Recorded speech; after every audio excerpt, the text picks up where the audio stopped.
বিপদ আসলেই প্রথমে বিশ্বনবী সাল্লাল্লাহু আলাইহি ওয়াসাল্লাম একটা দোয়া পড়তেন। তিনি পড়তেন ইন্না লিল্লাহি ওয়া ইন্না ইলাইহি রাজিউন। তাহলে বিপদ এলেই আমরা এখন থেকে ইন্না লিল্লাহ করব, নাকি হায় হুতাশ করবেন?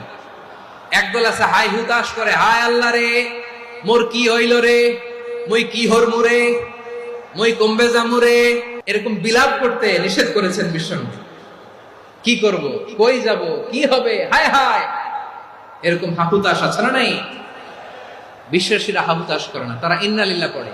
তারপরে বিশ্বনবী পড়তেন আল্লাহুম্মা আজুরনি ফি মুসিবাতি ওয়াখলুফ লি খায়রাম মিনহা।